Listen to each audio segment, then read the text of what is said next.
I wrote a prescription for antibiotics. Okay.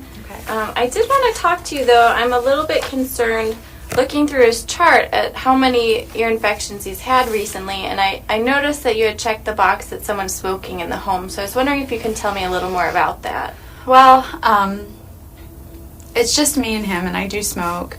I try really hard not to smoke around him, but I've been smoking for 10 years, except when I was pregnant with him.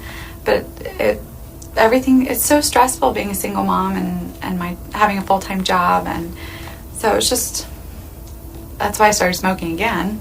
You have a lot of things going on, and smoking's kind of a way to relax and de-stress. Yes, yeah. Some people have a glass of wine, I have a cigarette. Sure. And it sounds like you're trying not to smoke around him. Why did you make that decision? I know it's not good for him. I mean, I've read those things about ear infections and asthma and stuff,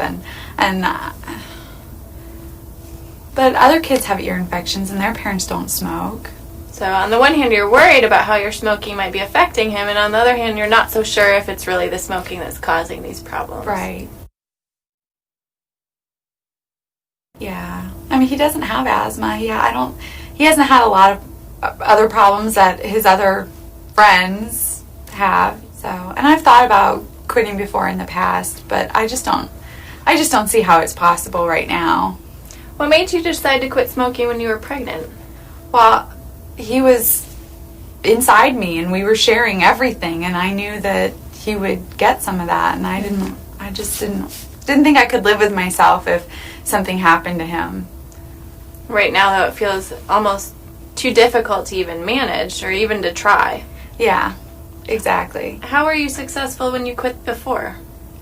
I don't know. I think about it now, I don't even know how I did it. I just did it. You know, I just couldn't imagine like him not being born or going into labor early and him having problems and stuff like that, all the stuff that they talk about with women who smoke. So that was just enough to say, okay, you know what, I'm not going to risk that. So the risks were so scary then that you were able to stop. But yeah. They don't feel as scary to you now. No, I mean, we're two separate people, and like I said, I try really hard not to smoke around him. I'm pretty good about that. I don't let other people smoke around him. So You're doing the best you can do. Yes. Yeah. Okay, but it sounds to me too like part of you really does want to quit. Yeah, I know that I need to, and I keep every new year I say, okay, this year I'm going to quit smoking, but then something happens and it just doesn't. It's on your to-do list. It's just not making it to the top. Yeah. If you did decide to quit, on a scale of 1 to 10, where 1 is not at all confident, you don't think you could do it, and 10 is you feel pretty certain that you could, where do you think you fall right now? Probably like a 5. Kind of in the unsure area. Like, I know I've done it before, so I know I can do it, but at the same time, it just seems really hard, and it's not the same situation. Well, what made you say 5 rather than 2 or 3? I know all the ways it's bad for me, and I don't want him to grow up thinking that it's okay to smoke. I don't want him to use any kind of, I don't want him to chew or anything like that.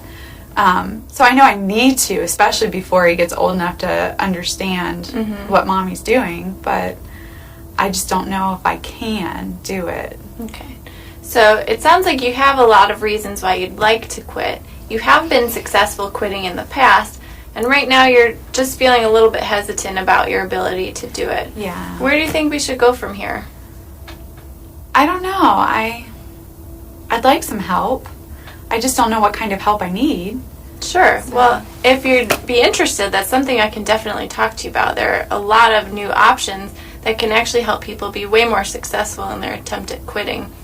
There's different medications you can try. I don't like medicine. Okay. There's also a lot of support groups and classes that you can take where you have other people to go through it with you, and sometimes just having that support can be a big part of it, especially for people like you where smoking is such a stress reliever. That sounds nice, but I'm not sure if I have the time for all that. Sure. It feels like something that would take up a lot of time and maybe not fit into your life. I wonder if we could talk about some options that might fit into your life. That would be really nice. Okay, well, if you're willing, then we could set up another appointment where you could come in and we could talk more about that. I would like that. That would be great. Great. Thank you. Sure.